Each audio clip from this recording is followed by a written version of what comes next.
Selanjutnya juga adalah tentang parents dan anak-anak. Yaitu setiap manusia bertanggung jawab atas hidupnya di hadapan Tuhan. Every person, at least sudah 12 tahun atas, dia dewasa, bertanggung jawab atas hidupnya di hadapan Tuhan. Anak tidak bertanggung jawab atas dosa ibu bapaknya, dan ibu bapaknya tidak bertanggung jawab atas dosa anaknya. Setiap manusia, berdasarkan Ezekiel 18, setiap manusia bertanggung jawab ke atas dirinya di hadapan Tuhan. Meskipun kalau ibu bapak jahat, anak juga kena impactnya, tetapi anak tidak bertanggung jawab membayar dosa ibu bapaknya dan juga ibu bapak. Nah, rugi kalau tidak dengar rasanya, tapi ini setiap kita accountable before Tuhan dengan hidup kita. Karena penting seseorang itu dalam Yesus Kristus. Yang penting adalah yang terutama hidup kita sama parent atau anak-anak. Meskipun setiap orang bertanggung jawab atas hidupnya dengan Tuhan, di dalam Yesus Kristus itu yang pentingnya, hidup kita di dalam Tuhan. Di dalam Yesus Kristus kita memiliki kebebasan, freedom in Christ. Sekiranya kita datang dari keturunan orang tua yang bomo ataupun yang mengamalkan bacaan bono yang lain, dan ada dikatakan generational curse, kutuk keturunan. Tapi di dalam Yesus itu tidak berlaku. Itulah pentingnya hidup kita, meskipun background kita, family background kita datang daripada keturunan yang demikian, yang tidak kenal Tuhan, atau memberontak kepada Tuhan, sehingga ada ibu bapak yang tidak sempat bertobat, tapi anak tidak bertanggung atas dosa dan membayar dosa ibu bapak demikian. Yang penting adalah kutukan itu tidak dilanjutkan apabila seseorang itu dalam Yesus Kristus. Ini kebenaran yang memerdekakan. Dilahirkan kembali, kata firman Tuhan, menjadi new creation, ciptaan baru, new breed. Yang penting hidup dalam Yesus Kristus. Kita dibebaskan dari kutukan yang di luar Kristus, kutukan yang dikatakan generasi Kristus. Di dalam Yesus kita dibebaskan, bahkan kita dimeteraikan oleh Tuhan, ditandai dengan Roh Kudus. Allah menandakan kita dengan tanda yang baru. Adanya Roh Kudus menandakan kita milik kepunyaan Allah, milik kepunyaannya. Jadi dia yang menjaga hidup kita. Kutukan kono dia dapat dilanjutkan. Putus kena darah Yesus, membebaskan, memutuskan, bahkan dimeteraikan. Ini pentingnya hidup dalam Yesus Kristus. Sama dari ibu bapak pun anak-anak, penting mengenal kebenaran Alkitab supaya kita bebas. Karena ada ajaran yang mengatakan mungkin dia kena dosa ibu bapaknya. Tidak. Dalam Yesus, apabila seorang dalam Yesus memiliki kebebasan. Jangan demikian sekarang tidak ada hukuman bagi orang yang ada dalam Yesus Kristus. Karena melalui Kristus Yesus, hukum roh kehidupan telah membebaskanku daripada hukum dosa dan kematian. Ada suatu sistem yang datang Tuhan introduce, yang berlaku, yang di atas semuanya, yang supremasi, yaitu dalam Yesus, hukum Tuhan. Kristus dia gambaran Allah yang tidak kelihatan. Dia datang menyatakan supremasi sistem baru, supaya setiap orang yang di dalamnya tidak di bawah kutukan hukuman dosa, tetapi dibebaskan dari segala kutukan yang dikatakan orang, kutukan keturunan, tidak. Baik aliran darah, mungkin dia karena itu pada sekian-sekian kena sakit dulu, tidak. Dalam Yesus telah diputuskan, karena sistem Yesus berkuasa di dalam sistem dunia ini. After all dia adalah Allah. Yang penting hidup kita dalam Yesus Kristus. Karena Allah berkenan bahwa seluruh dirinya berada dalam Yesus Kristus. Allah yang Maha Kuasa itu menyatakan dirinya dalam Yesus Kristus dan juga memberi setiap dirinya dalam Yesus Kristus. So, sistem Tuhan Yesus yang berdaulat di dalam kehidupan kita, yang percaya, yang harus tahu mengenal kebenaran, supaya kita tidak dibelenggu oleh hukum kutukan itu. Karena Allah berkenan bahwa seluruh dirinya berkenan diam dalam Dia. Juga melalui Dia Allah mendamaikan segalanya dengan dirinya, baik yang di bumi maupun yang di surga, dengan mengadakan pendamaian melalui pencurahan darahnya di atas salib. Dan tidak ada kutukan hukuman itu sampai pada kita. Itulah kita harus percaya kebenaran firman Tuhan. Kuasa dari Yesus Kristus membebaskan, dicurahkan dalam hidup kita, dan the curse, the angel of darkness tidak dapat mendekati. Seperti dalam Injil dulu, mereka keluar, angel of death membunuh setiap orang. Tuhan Allah suruh merekanya, the angel of death, ada nama kedua, membunuh setiap manusia di Egypt. Sampai kemah Israel lihat darah itu di abang itu, dan lintil jendela dan pintu dan lipas. Darah Yesus berkuasa melindungi hidup kita dari segala kesenangan dan kutukan. Kita memiliki kebebasan. Sebabnya orang Kristen tidak mengenal kebenaran, tidak mengenal, tidak hidup dan tidak mengamalkan kebenaran, tidak berdiri atas kebenaran dalam Yesus Kristus. Banyak orang Kristen sibuk kesana kemari, seperti sampah yang diombak-ambingkan oleh gelombang, mengejar jika ada orang buat acara deliverance. Deliverance ada di sana, deliverance, pembebasan. Ya memang sebenarnya mereka harus bebas daripada ignorant, meskipun nama Kristen tapi tidak tahu kebenaran. Apabila ada ibadah deliverance, sebenarnya itu untuk orang yang belum mengenal Tuhan, tapi orang Kristen yang banyak pergi supaya dibebaskan. Firman Tuhan katakan, my people perish because of lack of knowledge. Hosea, dalam kitab Hosea. Orang Kristen mencari deliverance ke sana kemari karena tidak tahu kebenaran. Dalam Yesus kebebasannya telah dibebaskan. Yang harus kamu bebaskan adalah deliverance dari ignorant. Saya ignorant karena tidak tahu kebenaran.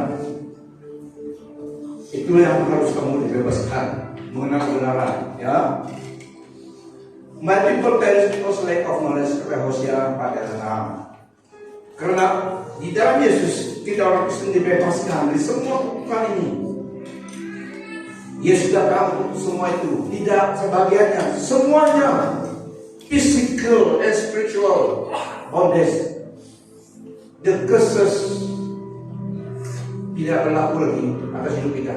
Bahkan kita yang memerdekakan orang yang di dalam belenggu itu dengan menggunakan firman Tuhan nama Yesus Kristus. Tapi orang Kristen harus tahu kebenaran itu. Kita mengucap syukur kepada Allah Bapa kita yang telah melayakkan kita menerima sebagian warisan orang yang saleh dalam cahaya. Dia telah melepaskan kita daripada kuasa kegelapan dan memindahkan kita ke dalam kerajaan anaknya yang dikasihinya. Melalui Dialah kita ditebus dan dapat pengampunan dosa. Wow. Ini Injil yang membebas, memerdekakan. Amin. Ini kebenaran yang untuk kita seharusnya kita amalkan. Di atas segala hujah yang ada, firman Tuhan di atas semuanya. Yesus datang untuk semua itu, menyelamatkan jiwa kita, membebaskan kita daripada semua kutukan. Tapi harus kita tahu kebenaran, supaya kebenaran itu memerdekakan kita. Jika tidak, kita di bawah ignoran. Tindakan perlu ada, bertanggung jawab. Kita sebagai orang Kristen bertanggung jawab. Tuhan beri kita tanggung jawab, responsibility atas hidup kita. Baca Alkitab, berdoa, ikut persekutuan, mengenal kebenaran, baca kitab mengenal kebenaran, mengenal kehendak Tuhan, ikut persekutuan dan dalam rencana dari Yesus. bertanggung jawab untuk pertumbuhan hidup rohani kita. Nah, itu adalah pokok kita. Pribadi harus pribadi. Setiap manusia bertanggung jawab atas hidupnya adalah Tuhan. Tapi dalam Yesus kiranya kebebasan itu beri kemuliaan bagi Tuhan. Haleluya. Bersama Yesus lakukan perkara besar. Kita yang menjadi agent of change, enforcer of the truth, membawa freedom kepada orang dengan Injil. Firman Tuhan berkuasa pada orang selamanya. Apabila iblis menggoda Yesus, dia tidak retaliate dengan kepada iblis dengan I am the son of God, I am God. Tidak. Dia katakan ada tertulis. Dia buat scripture. Tuhan Yesus Allah yang kuasa itu menebus kita juru selamat kita. Apabila iblis menggoda dia tidak boasting saya ini Allah, saya yang mencipta roh, tidak. Dia katakan ada tertulis. Manusia tidak hidup daripada roti saja. Semua diulang 3 kali.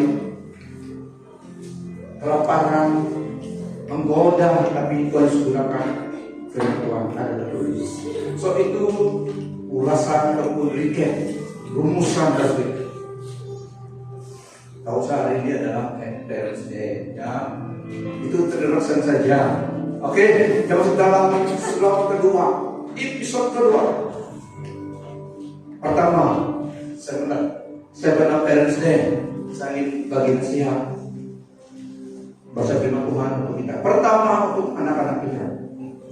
Episode ramai 1-4. Nasihat kepada anak-anak, kepada kita juga untuk kita anak-anak. Anak-anak, turutilah perintah ibu bapakmu dalam Tuhan, karena ini adalah wajar. Hormatilah ibu bapakmu, yaitu perintah pertama yang disertai dengan janji, supaya kamu mendapat kebaikan dan umurmu panjang di bumi. Mau umur panjang di bumi, hormati ibu bapakmu dalam Tuhan. Yang kedua kepada parents, kamu bapak janganlah sakitkan hati anak-anak, tetapi peliharalah mereka dalam didikan dan nasihat Tuhan. Dalam tafsiran baru, dan kamu bapak-bapak janganlah bagikan amal di dalam hati anak-anakmu, tetapi didiklah mereka di dalam ajaran dan nasihat Tuhan. Do not think bitter, but train them in the ways of the Lord. Datang mengenal Tuhan, bahwa mereka mengenal Tuhan Yesus, beriman kepada Tuhan Yesus. Yang ketiga, husband and wife. Sebab saya bersama dengan dia pada hari ini. Lihat, do you miss your spouse? Lihat ada tidak? Sebentar. Ada yang ada kan? Siapa yang ada katakan? Saya ada. Henry ada. Duncan ada. Ada lagi ada. Jesse tidak ada. Saya kerja ada. Itu juga perintah. Oke, beri kepada bagi Tuhan. Kedua, oke. Itu segala. Dengan tua ada. Oke, jangan husband and wife. Efesus 5 ayat 22 sampai 25 dan ayat 33. Are you ready? FB. Efesus 5 22 sampai 25. Istri. Ada suami, ada istri juga ya. Oke, ulangi. Ini tentang nasihat untuk kita sebagai wife. Efesus 5 22 sampai 25. Istri, tunduklah kepada suamimu seperti kepada Tuhan. Karena suami adalah kepala kepada istri, sebagaimana Kristus kepada jemaat dan penyelamat tubuh itu. Oleh itu, sebagaimana jemaat tunduk kepada Kristus, begitulah juga istri terhadap suaminya dalam segala hal. Suami, kasihilah istrimu sebagaimana Kristus mengasihi jemaat dan menyerahkan dirinya untuk jemaat. Walau bagaimanapun, setiap orang daripada kamu hendaklah mengasihi istrinya seperti dirinya sendiri, dan istri hendaklah menghormati suaminya. Kolose 3 ayat 13 sampai 17. Bersabarlah terhadap satu sama lain, maaf bermaafi jika seseorang ada sesuatu aduan terhadap yang lain. Sebagaimana Tuhan telah mengampuni kamu, demikianlah kamu harus mengampuni sesama sendiri. Paling utama, amalkanlah kasih, kaitan dan penyatu yang sempurna. Biarlah damai Kristus menguasai hatimu. Kamu telah dipanggil untuk mendapat damai itu dalam satu tubuh. Kamu haruslah bersyukur. Biarlah sabda Kristus menetap dalam dirimu dengan segala kekayaan dan kebijaksanaannya.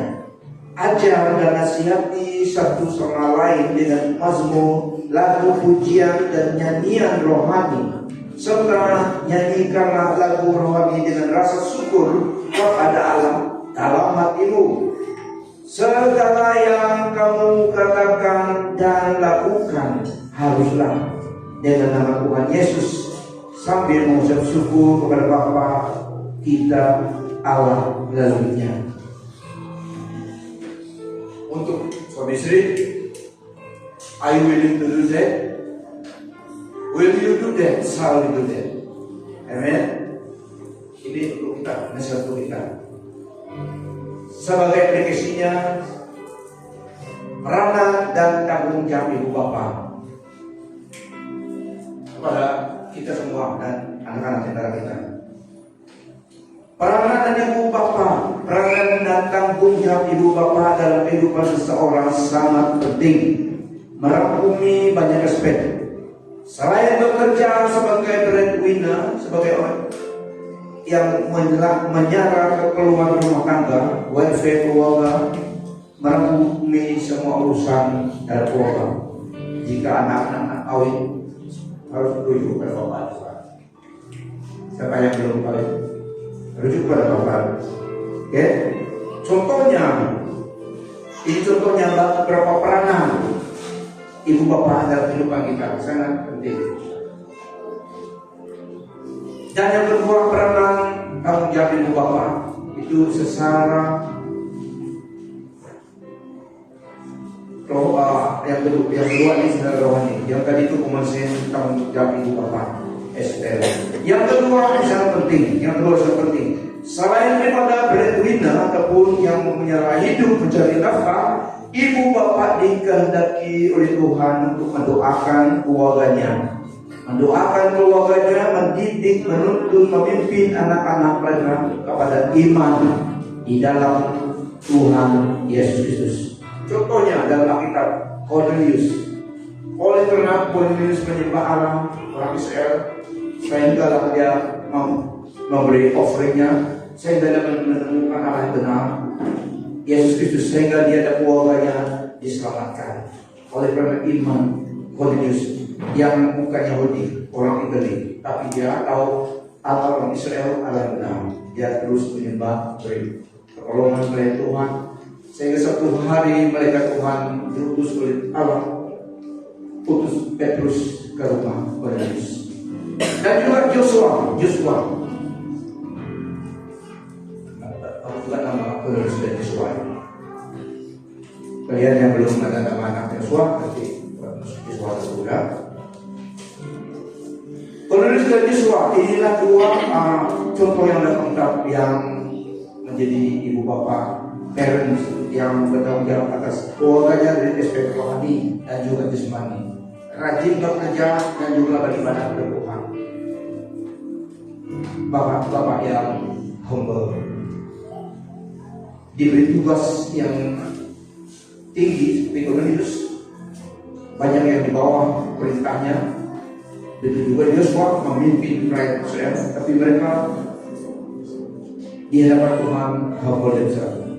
So ini dua contoh dalam Alkitab yang kita lihat menjadi perjalanan kita. Nah, saudara-saudari, dua orang yang tidak boleh kita lupakan dalam hidup kita adalah parents kita, ibu bapak kita. Karena kalau bukan mereka, kita tidak dilahirkan di dunia ini. Karena melalui mereka kita dihadirkan. Tuhan menghadirkan kita melalui mereka. Baik biological parent itu juga anak-anak. Semua yang anak di dalam jataan ibu bapak dan kita sebagai bapak ibu bapak. Jangan lupa ibu bapak kita, ya. Akan sisi tadi. Berilah mereka sesuatu waktu mereka masih hidup. Mereka makan mie kolok, minum kopi dan semuanya. Jangan mereka pergi hiking, kita tidak pasti. Kalau naik hiking kuat-kuat itu tidak apa. Kami masih dua sekarang. Tapi yang penting kita treat your parents well, as possible as you can. Respect them, kata firman Tuhan. After all, kita lagi bapak kita. Okay? So, pendek saya berbahasa, hubungan antara sesama ibu bapak. Corak satu hubungan antara suami dan istri yang percaya pada Tuhan. Efesus 5 ayat 21. Tunduklah pada satu sama yang lain dengan bertakwa kepada Kristus, menghormati Tuhan. Tahu karena kita sebagai masing-masing sebagai ibu bapak, ya. Yang kedua dalam 1 Petrus 3 ayat 7. Suami, kamu juga hendaklah hidup bersama istrimu dengan sikap mengerti. Berilah penghormatan kepada istri sebagai kaum yang lebih lemah dan sebagai rakan pewarismu yang sama-sama menerima kasih kurnia hidup. Dengan demikian doamu kepada Allah tidak akan terhalang. Nah, itu juga mengharap doa itu Bapak kalau marah ke istrinya, doamu dihalang. Tapi kalau kamu baik dengan istrimu, kalau doa masih halang untuk bukan rasanya, ya. Tapi yang kasihlah istrimu. Dan Kolose 3 ayat 18 sampai 21. Istri, tunduklah pada suamimu sebagaimana yang patut dalam Tuhan. Suami, kasihilah istrimu dan jangan berlaku keras terhadapnya. Anak-anak, turutlah perintah ibu bapakmu dalam segala perkara, karena demikianlah yang diredai Tuhan. Bapak, jangan sakitkan hati anak-anakmu supaya mereka tidak kawal hati. In conclusion, nah, saudari, Tuhan mau rumah tangga atau keluarga hidup dalam damai Kristus. Tuhan mau rumah tangga kita atau keluarga kita hidup dalam damai Kristus. Yang kedua, teguh dalam iman kepada Tuhan dan hidup berdamai bersama. Ini tidak Tuhan. Keluarga yang bersatu dengan sesama beriman kepada Tuhan, hidup menuruti prinsip ataupun ajaran dari Tuhan, memuliakan nama Tuhan. Nah, untuk kita anugerah dan kasih karunia Tuhan melimpahkan diri kita oleh Tuhan Yesus Kristus.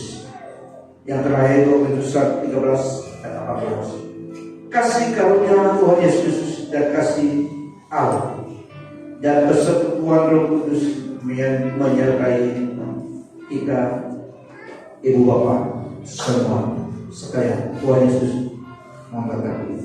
Terima kasih Tuhan. Terus saya